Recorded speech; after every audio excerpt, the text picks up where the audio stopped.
What's up, gamers? Today we are reviewing the best vertical retro handheld on the market as of April 2024. And you may ask, Bo, what do you mean by best? Well, I'm glad you asked, Dan the Man 49. What I mean by best is it is the most ergonomic and powerful vertical handheld. And of course, I am talking about the RG405V from Anbernic. I can't wait to review this one. Let's get into it. Real quick, I'm doing a giveaway of this AverMedia streaming kit. It comes with an HD webcam and headphones with a boom mic. It's totally free to enter, and all you have to do is go to the pinned comment below, click the link there, and tell me one kind and encouraging thing that you've done for someone else today, and that will unlock up to 10 bonus entries. The giveaway is going to take place live on my podcast on April 15th, starting at 9 p.m. Eastern Time. I hope to see you there. Now, this was actually a very interesting item to review because I've reviewed a few vertical handhelds, including the Anbernic RG405V, the RG35XX, which is sitting right here next to me, the 35XX Plus, the Miyu Mini Plus, and the RG Nano. And there are really good reasons to play any of those devices, but the one negative that they all seem to have in common is that they're not exactly the most comfortable devices to hold, at least not for extended periods of time. I find that I really need to have a desk or table or something underneath my hands so that the device can kind of just sit in my hands and I can play without having to grip it and play at the same time. And that is not as much the case with the 405V. And so I want to start talking about ergonomics here and just the build quality overall.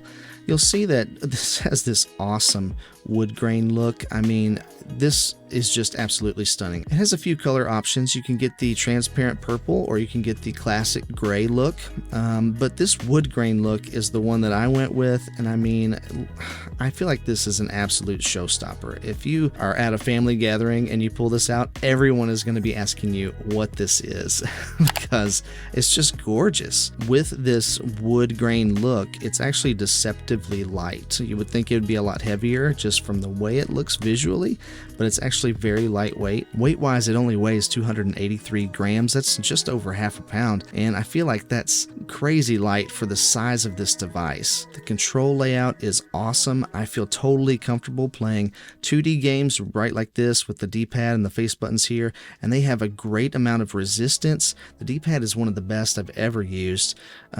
These buttons are just fantastic. They're just fantastic face buttons. The travel distance and everything just feels right. It just feels good. And the joysticks, when I first opened the box, I wasn't sure about these. They felt a little short, and they're still definitely like Joy-Con style sticks. But I actually found that even when I was streaming from Game Pass, something like Halo or something like that, they actually worked really well. And so I'm much more satisfied with the joysticks than I thought I was going to be to begin with. Even start and select and your home button are placed really well, where they're just very reachable. No matter what you're trying to hit, everything is within thumb's reach when you're holding this, and I think that's really important. Not every retro device gets this right. Sometimes the buttons are in weird places that you can't quite get to without readjusting your grip. It's all spaced out really well too, so you don't accidentally hit things that you're not meaning to hit. Back here, that gets a little bit different. The only thing that I had trouble with control-wise is R1 and L1.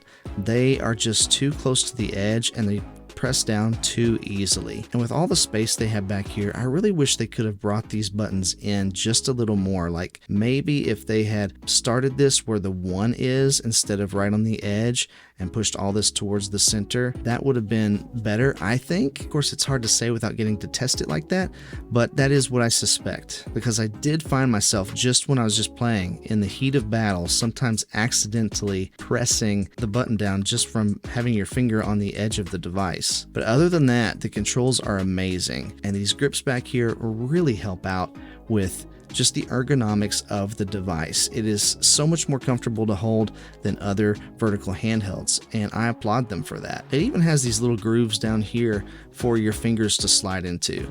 And sorry, Luke.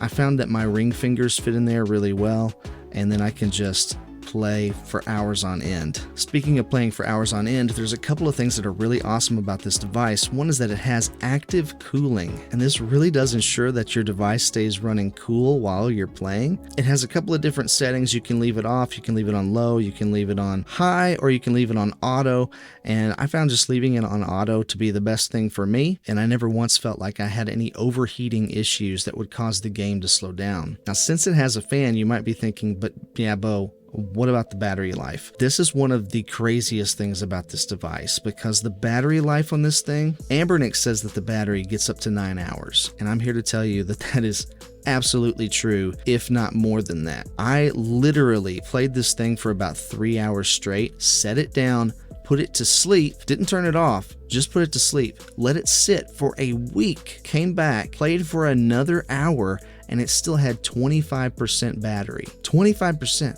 That is insane. This not only has some of the best battery life I've ever seen in a retro gaming handheld, it has some of the best battery life I've ever seen in a battery powered device, period. I cannot get over how good the battery is here. It's a 5500 milliamp hour battery, and man, oh man, did they do the right thing by putting the battery in this device. I really feel like they took advantage of the extra space they had inside here to make sure that you could play all day long. I'm still running the stock OS on here, but I've heard that people that install Gamma OS, they are sometimes getting battery life of up to 17 hours, which is absolutely mind-blowing. So yeah, battery life is amazing. It's definitely a plus of this device. All right, so let's talk specs real quick. This is running a Unisoc Tiger T618 64-bit octa-core processor. You do have 2 high-performance cores and 6 efficiency cores, but all of them are clocked at 2 gigahertz. You're also looking at a Mali G52 GPU that's clocked at 850 megahertz. And on this Android 12-based system, you get 4 gigs of LPDDR4X RAM, which is clocked at 1,866 megahertz. And that micro SD card slot on the side can hold up to a 2 terabyte card. The Wi-Fi here supports both 2.4 gigahertz and 5 gigahertz. You also get Bluetooth 5.0 here. A couple of other cool features is that you actually get Hall effect sticks on this device, and you get 6-axis gyro controls, which is pretty awesome. Since this is running Android, of course, you can do game streaming, you can do Moonlight streaming from your PC, you can do Xbox Game Pass, you can do PlayStation Remote Play. There's a lot of different ways that you can play on this device. You have so many options. It does, of course, get over-the-air updates, and you can use your 3.5mm headphones with the headphone jack. And I do want to talk about sound for a second, because I gotta be honest, this is one of the drawbacks to this device. It's not that the speakers don't get loud enough, but they are here on the bottom, and there's just these little slits here, and I don't know, it says it has hi-fi speakers built into it, but I was really disappointed with the sound quality of these speakers, and I would recommend that if you are going to play, especially for extended periods of time, just go ahead and do yourself a favor and use some headphones, because the sound just leaves something to be desired. And I feel like I say that a lot with these devices that have these downward firing speakers, and I really don't know if it's that or if it's the speakers themselves or a combination of those things, because again, they do get plenty loud.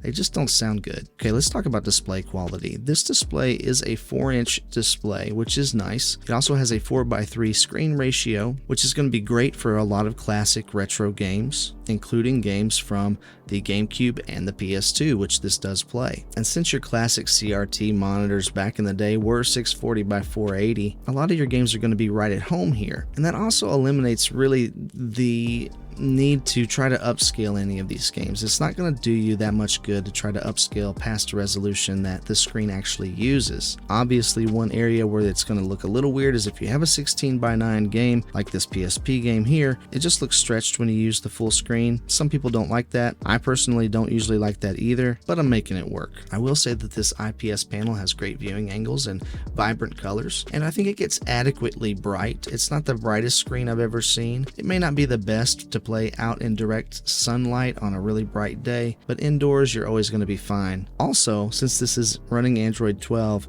this screen is actually a touch display, and that's pretty awesome. In fact, it's very responsive, and I've actually enjoyed playing some touchscreen games on here, and I'm going to show you that right now actually. And one thing I do want to point out is this button on the side, because this button is pretty awesome. This button right here is dedicated to bringing up the Anbernic front end, which is what you're seeing right here. If you push it again, you'll go to your Android homepage, and of course, let's just check out something real simple like Subway Surfers. Oh no, this cop's gonna get me. As you can see, it is doing a fantastic job. Just really light touches. Oh, he got me. Just really light touches is all you need, and it responds right away. One quick thing I want to show you is in the drop down menu from the top, there is a Nintendo Switch mode and an Xbox mode.